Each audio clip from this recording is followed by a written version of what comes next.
Hey, what's going on, guys? The Horror Man back with my review of Witchcraft 10, Mistress of the Craft.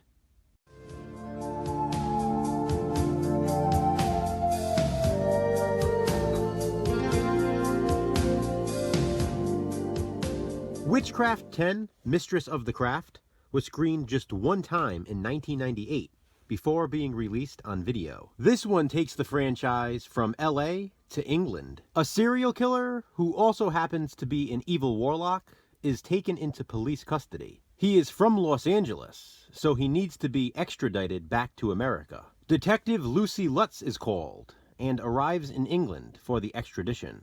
Stephanie Beaton reprises her role as Detective Lutz from the previous Witchcraft film. But despite returning to the series in Witchcraft 9, Will Spanner, Kelly, and Detective Garner do not appear in this one. Lutz is the only real connection we have to previous entries. She does at one point, however, speak to Detective Garner on the phone. Before Hyde, the evil warlock serial killer, can be extradited, he escapes police custody with the help of an all-female vampire cult. Detective Lutz must now work with Interpol agents to try to recapture him. She even carries on an affair with her English partner. She and her partner are also unaware that another Interpol agent is actually a good witch. This leads to a consistent theme in this franchise: the battle of good versus evil. Meanwhile, the vampire population increases as more and more people fall victim to the cult. This becomes a huge obstacle for the agents as they try to prevent Hyde from securing an ancient artifact. His plan is to find and use the Eye of Destiny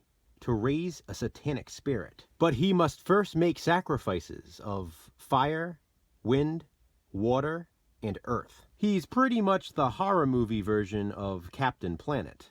The only thing missing is heart. Speaking of heart, there is a really cool scene where a heart is pulled from a victim's chest and bursts into flames before literally bursting. Witchcraft 10, Mistress of the Craft, is very obviously shot on video. It's low budget like the rest of them, but appears to be more so. The acting is not great, but I guess that's to be expected at this point. Although toned down from some of the previous entries, there is gratuitous nudity. Some of it comes from Lutz, which is a highlight of this movie, since she's been teasing us with it up until this point. Another highlight, and probably my favorite thing about this film, is the England setting. It's a nice change of scenery from the rest of the franchise. This sequel takes sort of a different route, but that's not a terrible thing.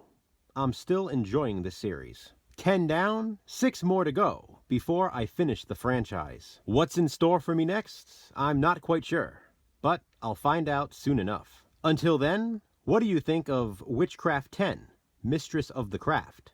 Comment below and let me know. Thanks for watching, guys. Hit that thumbs up and be kind. Subscribe.